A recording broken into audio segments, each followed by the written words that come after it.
Welcome to doubt busters guys. आज इस video में हम देखने वाले हैं BNSS practice questions.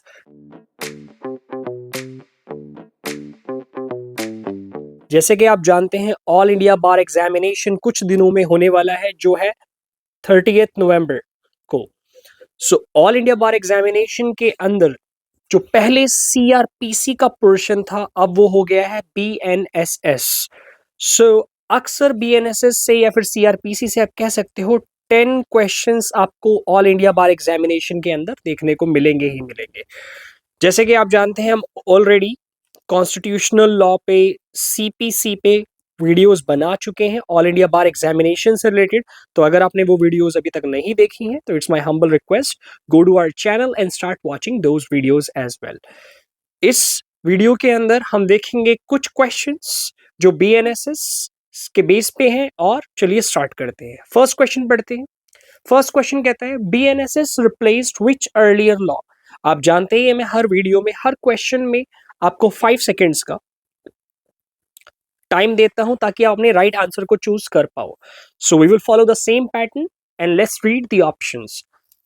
Indian penal code 1860, code of criminal procedure 1973, Indian evidence act 1872, या फिर none of the above. BNSS ने किस लॉ को रिप्लेस किया है? You have 5 seconds. I believe that you don't require even 5 seconds. The right answer is option B, Code of Criminal Procedure. So पहले इसे कहते थे CRPC, अब CRPC का नाम चेंज कर दिया है, इवन CRPC को ही चेंज कर दिया है BNSS। क्या हो गया है? भारतीय नागरिक सुरक्षा संहिता। तो चलिए गाइस चलते हैं क्वेश्चन नंबर 2 पे। क्वेश्चन नंबर 2 कहता है BNSS came into effect from which date, यानी कि बीएनएसएस कौन सी डेट से इफेक्ट में आया है? Option A 15th of August 2020, option B 1st of January 2025, option C 1st of July 2024, और option D yet to be notified. 5 seconds. बहुत सारे स्टूडेंट्स कंफ्यूज होंगे, but don't worry, I let you know the right answer, and the right answer is option C 1st of July 2024।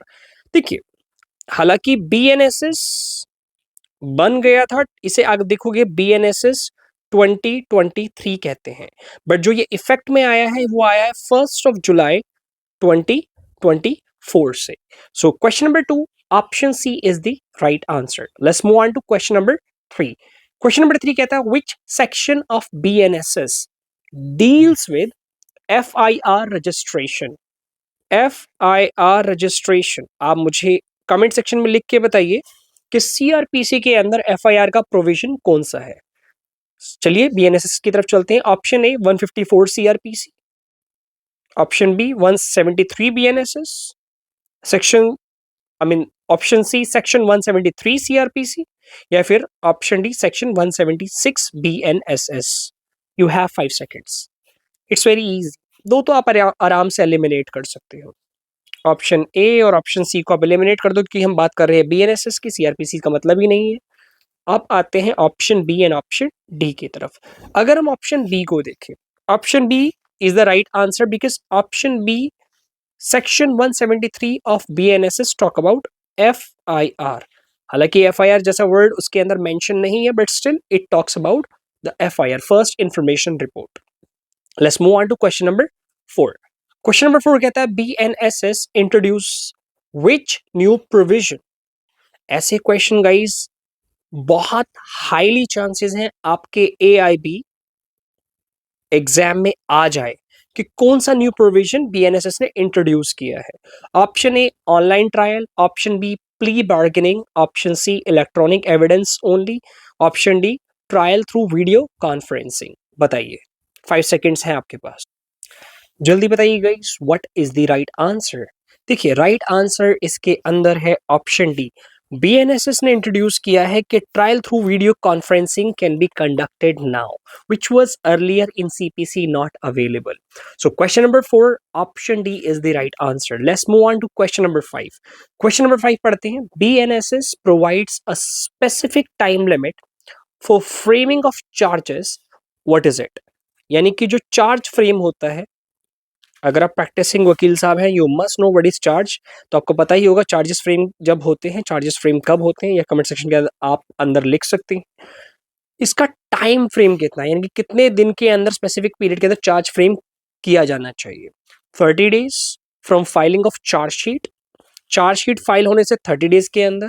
60 days from appearance of accused को court में appear करने के 60 days के अंदर, या फिर 90 days from commencement of trial को commence होने के 90 days के अंदर, या फिर नो टाइम लिमिट प्रिस्क्राइब्ड। बताइए।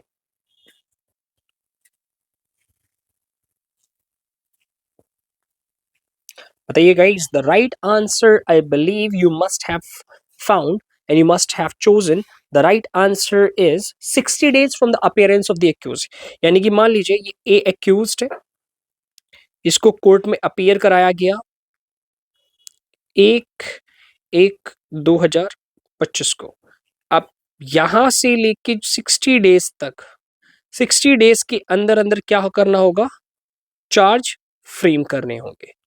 60 days, that's how charges are framed। हालांकि कुछ केसेस के अंदर it could be different as well, don't worry। Question number 5, option B is the correct answer। Let's move on to question number 6। Which section of BNSS deals with bail? अगर हम बात करें bell की, कौन सा section ऐसा है जो बेल्स के बारे में डील करता है बीएनएसएस के अंदर? Section 436, 480, 482 and 479। बताइए कौन सा सेक्शन डील करता है। 5 seconds। It is bail, it is not anticipatory, so confuse मत होना। And the right answer is 480। अगर हम बात करें 482 की, so it is anticipatory bail. अगर एंटीसिपेटरी बेल की बात होगी तो then 482, and otherwise 480 for general bail और नॉर्मल बेल। अब यही चीज इसका सीआरपीसी में कौन सा सेक्शन है, आप बताइए 5 seconds के अंदर। Comment section, even you don't require 5 seconds, comment section के अंदर बताइएगा। Let's move on to question number 7। Question number 7 कहता है BNSS allows police custody for how many days in total. अगर हम बात करें पुलिस कस्टडी की, पुलिस कस्टडी एक होती है पीसी, एक होती है जेसी, जुडिशियल कस्टडी। अगर पुलिस कस्टडी की बात करें, जिसे आप रिमांड भी कहते हो, वो कितने दिन तक की अलाउड है total?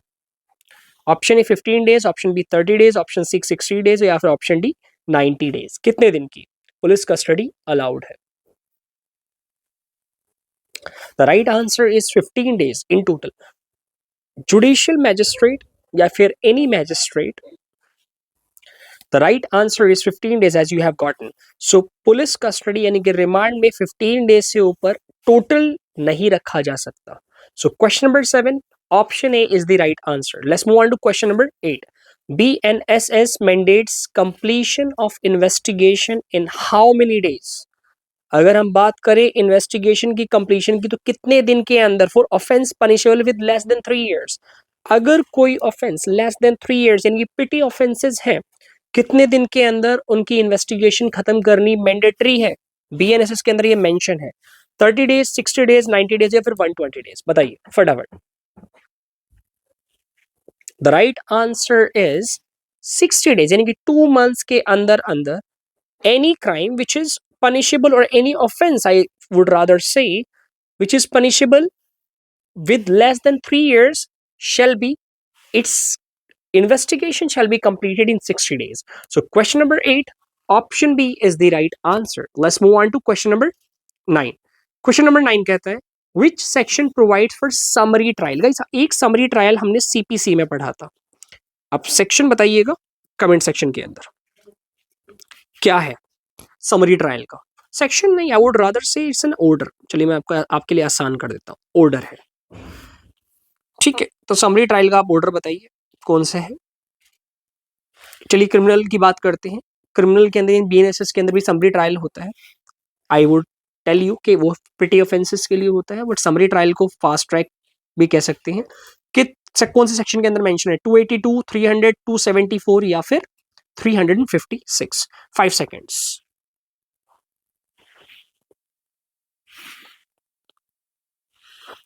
The right answer is 283। Section 283 talks about summary trial। It also says that section 283 of BNSS corresponds to the section 260 of CR। यानी अगर देखो अगर हम बात करें 283, जो पहले था सीआरपीसी के अंदर 260 था, अब वो क्या करता है, एम्पावर करता है मैजिस्ट्रेट को conduct a summary trial. So question number 9 option A is the right answer. Let's move on to question number 10. Question number 10 कहता है what is the maximum punishment in summary trial under BNSS. ऊपर मैंने आपको hint दिया है question number 9 के अंदर, but still if you could not understand don't worry, I'll tell you the right answer. बट उससे पहले आप गेस करिए, option A 1 year, option B 6 months, option C 3 months या फिर option D 2 years. Maximum punishment कितनी हो सकती है समरी ट्रायल के अंदर, बताइए. वेल गाइस, अगर हम बात करें समरी ट्रायल की, समरी ट्रायल में मैक्सिमम पनिशमेंट जो हो सकती है वो हो सकती है 1 ईयर की. इसीलिए ये बेसिकली पिटी ऑफेंसेस के अंदर समरी ट्रायल चलाया जाता है. So question number 10 option A is the right answer. Let's move on to question number 11. Question number 11 कहता है BNSS introduces which of the following new procedural right. देखिए प्रोसीजरल राइट कौन सा क्रिएट करता है BNSS. Option A right to speedy trial, option B right to free legal aid, option C right to information of status of investigation, जिसे आप ATR action taken report भी कहते हो, या फिर राइट टू अपील. 5 सेकेंड्स, बताइए. थोड़ा सा ट्रिकी हो सकता है आपके लिए. देखिए राइट आंसर है option C right to information of status of investigation. अब बीएनएसएस क्या करता है, वो इंश्योर करता है कि दैट विक्टिम जो है हैव द राइट, उस विक्टिम के पास एक अधिकार है. क्या अधिकार है, informed electronically about the progress of investigation. यानी कि जो इन्वेस्टिगेशन की प्रोग्रेस है वो कहां तक पहुंची, उसका जानने का वो अधिकार है. पीएनएसएस ने ये प्रोसीजरल राइट उसे दिया है. So question number 11 option C is the right answer. Let's move on to question number 12. BNSS allows use of which technology for serving summons. यानी बीएनएसएस कौन सी टेक्नोलॉजी को अलाउ करता है. Option A postal service only, option B email और electronic communication, option C only personal services, या फिर option D none of these. बताइए कौन सी सर्विसेज को बीएनएसएस अलाउ करता है, कौन सी टेक्नोलॉजी की सर्विस. बताइएगा, इस 5 सेकंड्स का टाइम है आपके पास. कौन सी टेक्नोलॉजी को यूज करके आप समन्स को सर्व कर सकते हैं. पोस्टल सर्विस पहले से थी, ऑप्शन ये नहीं होगा. ओनली पर्सनल सर्विसेज, ऐसा तो कहीं लिखा नहीं. नन ऑफ दीज नहीं. राइट आंसर इज ईमेल और इलेक्ट्रॉनिक कम्युनिकेशन. अब बीएनएसएस के अंदर आप जो आपके समन्स है, यानी कि for example I can say कि समन्स को आप सर्व कर सकते हो ईमेल के थ्रू भी या फिर इलेक्ट्रॉनिक कम्युनिकेशन के थ्रू भी, for example WhatsApp etcetera. So question number 12 option B is the right answer. Let's move on to question number 13. But उससे पहले guys my humble request, please इस वीडियो को लाइक कर दें, कमेंट्स करें section अपने कमेंट सेक्शन के अंदर, और शेयर करना तो बिल्कुल मत भूलिए. क्वेश्चन नंबर 13 कहता है BNSS provides for attachment of property for proclaimed offender, जिसे आप पीओ कहते हैं शॉर्ट फॉर्म में वकील साहब, इन विच सेक्शन. अगर किसी को पीओ डिक्लेयर करवाना है तो कौन से सेक्शन का यूज होगा, किस सेक्शन के थ्रू किसी को आप अटैचमेंट कर सकते हो और पीओ डिक्लेयर नहीं, इसमें डिक्लेयर नहीं करवाना है. यहाँ पे है कि पीओ की प्रॉपर्टी की अटैचमेंट कराना है. My bad, I am sorry, मैंने क्वेश्चन को गलत इंटरप्रेट किया आपके लिए. पीओ की आपको प्रॉपर्टी अटैच करवानी है, वो कौन से सेक्शन के अंदर है, बताइए. 82, 85, 86 या फिर 83, बताइए.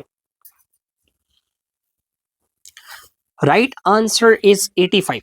सेक्शन 85 क्या करता है, वो कोरस्पॉन्ड करता है, मतलब कि सेक्शन 85 ना बेसिकली मैं आपको एक जनरल प्रैक्टिस बताता हूँ लॉ के अंदर. जो अगर आप प्रैक्टिस कर रहे हैं लॉ, तो वहां पे ना एक 82(4) की प्रोसीडिंग होती है, सॉरी 82 की प्रोसीडिंग होती है सीआरपीसी.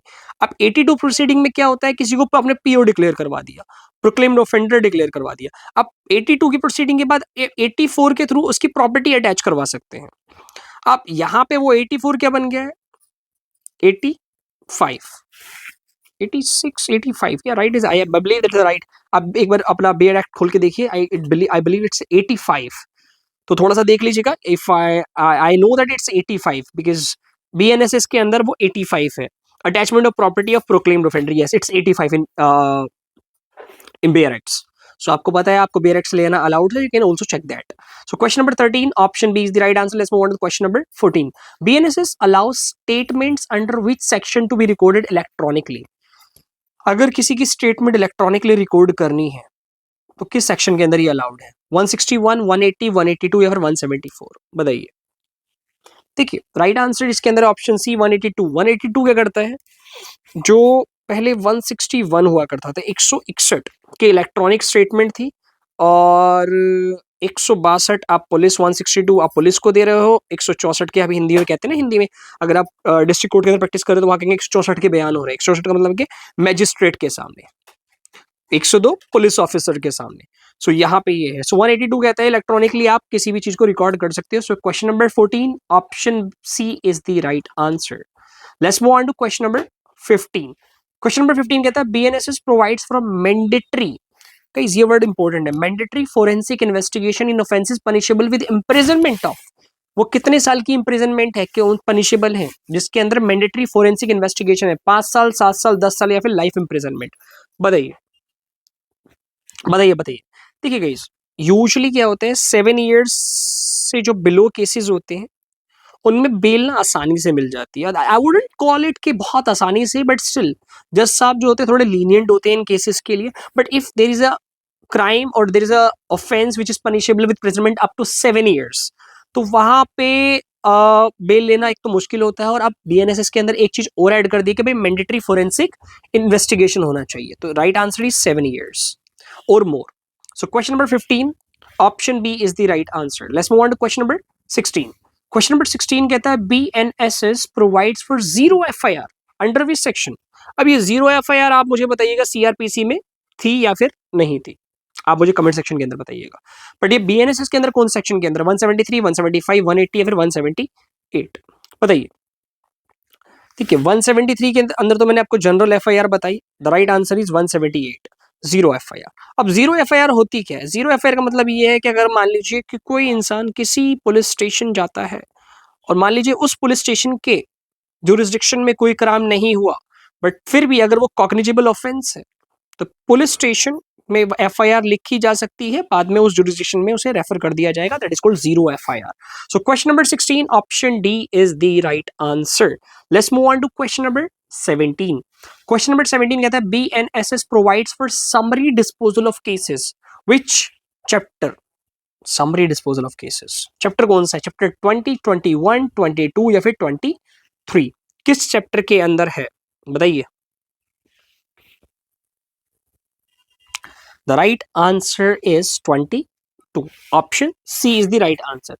Option C यानी चैप्टर 22 कहता है कि समरी ट्रायल, कहाँ गया समरी ट्रायल, लिख देता हूं मैं, summary trial and summary disposal of cases से डील करता है section chapter 22 of BNSS. So question number 17 option C is the right answer. Let's move on to question number 18.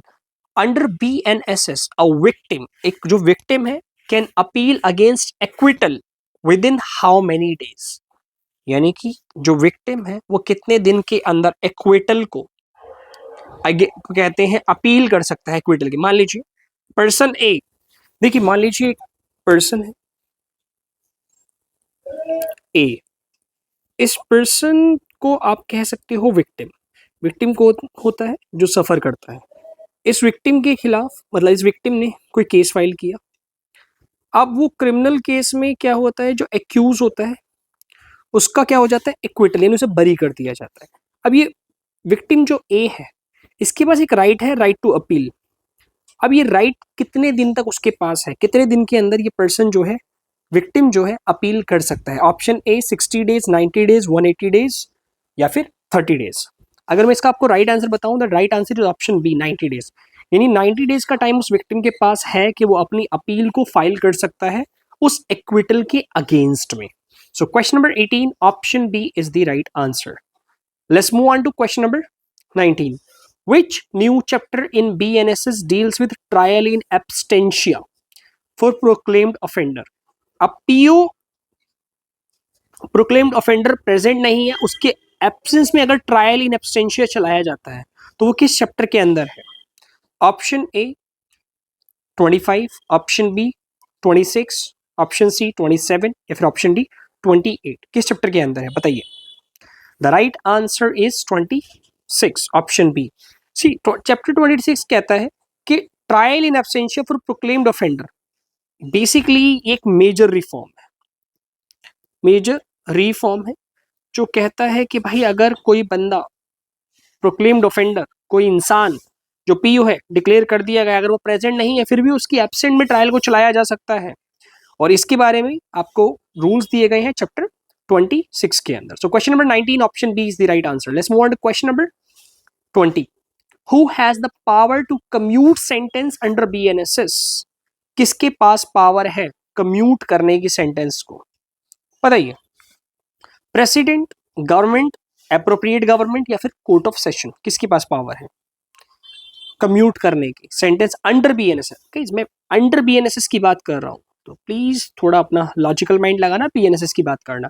अगर मैं बात करूं बीएनएसएस की, तो एप्रोप्रिएट गवर्नमेंट के पास, जो लेजिटिमेट या फिर जो गवर्नमेंट एप्रोप्रिएट गवर्नमेंट है उसके पास पावर है अंडर बीएनएसएस कि किसी भी सेंटेंस को कम्यूट कर सके। अब कम्यूट का मतलब क्या होता है?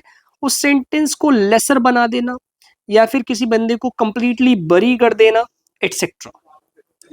So question number 20, option C is the right answer. Let's move on to question number 21. Under BNSS, the maximum period for filing a charge sheet when the accused is in custody. मान लीजिए ये accused है, ये custody में है। Custody मतलब jail के अंदर है। अब कोई इंसान जेल के अंदर है, अब जेल के अंदर वो कब तक रहेगा जब तक चार्ज शीट फाइल नहीं हो जाती। अब वो चार्ज शीट कितने दिन के अंदर इन पुलिस वाले भैया को फाइल करनी, उसके बारे में बीएनएसएस के अंदर दे रखा है। वो कितने दिन है? 30 डेज, 60 डेज, 90 डेज या फिर 180 डेज? बताइए कि क्या राइट आंसर है? द राइट आंसर इज, बताइए। Well, normally right answer is option B 60 days. 60 days के अंदर चार्जशीट फाइल करनी होगी। अगर कोई सीरियस ऑफेंसेस हैं उसमें 90 डेज तक भी जा सकती है ये चीजें।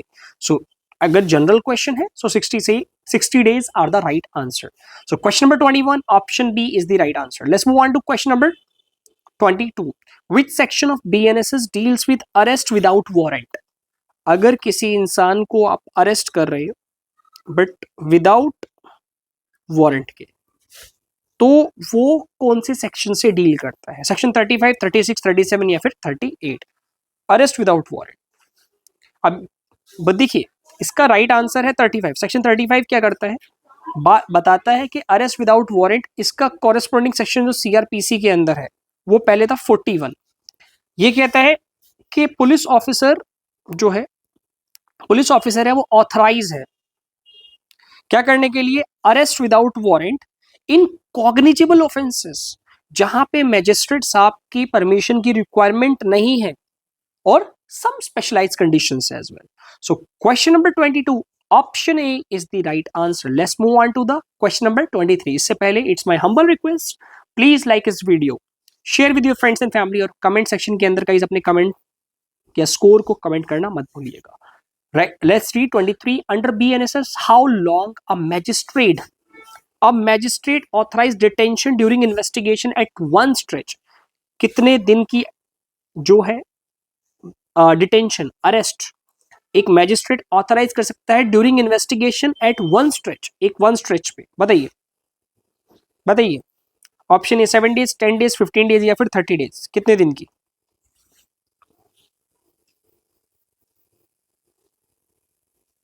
देखिए अगर तो हम बात करें डिटेंशन की और वो रही इन्वेस्टिगेशन की बात, वन स्ट्रेच में जो पीरियड है वो है 15 डेज। अब वो पीसी भी हो सकती है, जेसी भी हो सकती है। अगर पुलिस को कोई ऐसा चीज ऐसा लगता है, फॉर एग्जाम्पल देखो मैं सिंपल सी चीज आपको बताता हूँ कि बेसिकली ये होता है नॉन कॉग्निजेबल ऑफेंसेस के अंदर। नॉन कॉग्निजेबल ऑफेंस है, पहली बात तो अरेस्ट करेगा ही नहीं, अरेस्ट होता ही नहीं है नॉन कॉग्निजेबल ऑफेंस के अंदर मजिस्ट्रेट की परमिशन के बिना। और मान लीजिए कॉग्निजेबल ऑफेंस भी है और यहाँ पे इन्वेस्टिगेशन चल रही है, उस इन्वेस्टिगेशन को अंदर आज अगर मजिस्ट्रेट कहता है, मजिस्ट्रेट को लगता है कि यार इसे बाहर नहीं छोड़ सकते हम, ये कुछ भी कर्म कांड कर सकता है। तो 15 डेज की या तो पीसी कर देंगे या जेसी कर देंगे वन स्ट्रेच के अंदर। 15 डेज के अंदर फिर दोबारा बुलाया जाएगा, स्टेटस रिपोर्ट मंगाई जाएगी, भाई साहब क्या हुआ, कहां तक इन्वेस्टिगेशन पहुंची, ये सारी चीजें हैं।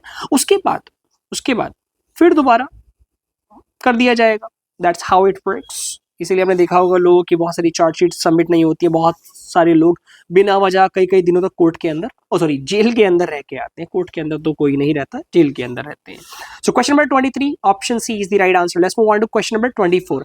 Under BNSS who can conduct investigation for offences involving national security और टेररिज्म। अगर बड़े क्राइम है, नेशनल सिक्योरिटी या टेररिज्म जैसे बड़े क्राइम है, उसके अंदर कौन इन्वेस्टिगेशन को कंडक्ट कर सकता है? लोकल पुलिस, सीआईडी, सीबीआई या फिर एनी मैजिस्ट्रेट, कौन कर सकता है?